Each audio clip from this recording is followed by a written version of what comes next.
What's up, girls? I just read Groundwork of the Metaphysics of Morals by Immanuel Kant. This is my first reading by Kant. I had a conversation with a buddy of mine who studied analytical philosophy at USC, and I was telling him what I had read and I hadn't read, and he basically encouraged me to read some Kant because he said that's kind of the biggest missing key in like the lineage of philosophy that I've read. In this short piece of writing, he lays out the categorical imperative, which is kind of his famous, idea. And it's the idea that every action that you take should be thought of as a universal action in order to make it morally just. So he's basically responding to this idea of like, people don't think that people should steal in general, and then will kind of exclude themselves from that own law, contextually, saying like, I had to steal this one time because of X, Y, and Z. And the idea is you would take that behavior of your own and then universalize it and say, well, if everyone, had that kind of caveat, then, the idea of societal trust would eat itself alive, basically. He is a deeply religious philosopher. He's German.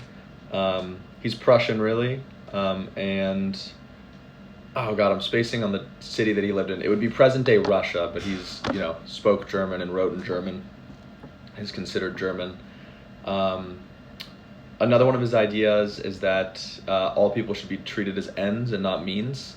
To treat someone as a means would be to use a hypothetical imperative, which would be,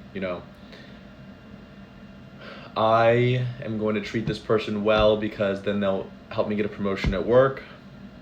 Part of the categorical imperative is basically that you should never treat other people this way.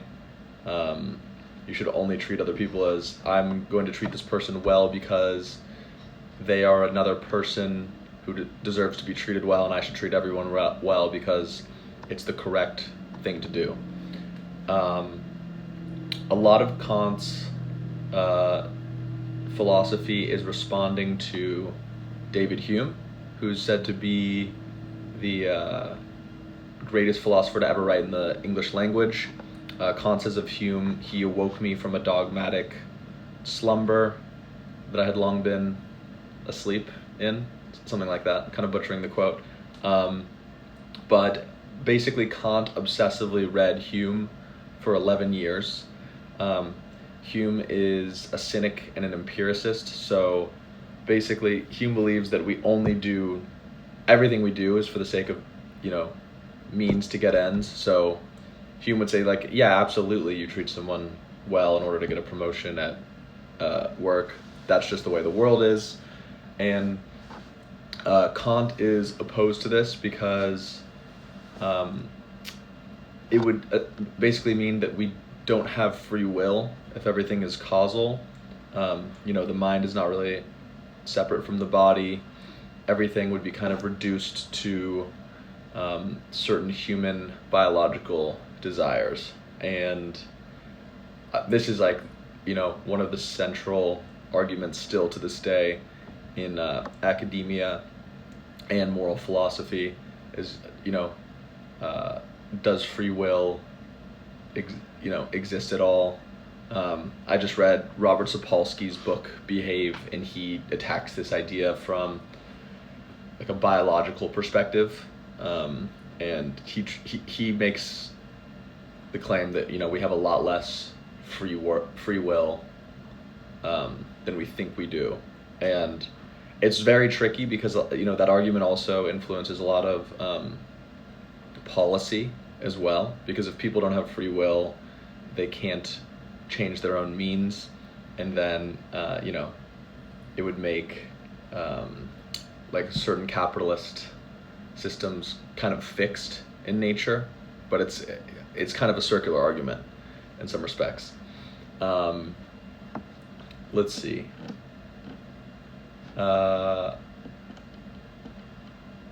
Okay, yeah. Kant gives the example of a shopkeeper. In the categorical imperative, he says, it's kind of hard to differentiate why shopkeepers don't rip off their customers. Because on the one hand, if a shopkeeper ripped off their customers, their long-term reputation would be at stake, and they would lose out, they would lose profit in the long term. So they're incentivized to be trustworthy because it's better for business. But Kant says the intention actually matters more, that they should be trustworthy for the sake of being trustworthy, and that if you were to universalize that and everybody acted that way, the world would be a better place, everyone would be happier.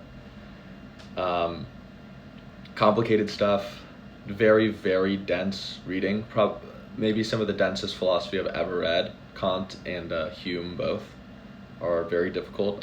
I've read their kind of shortest introductory works for both.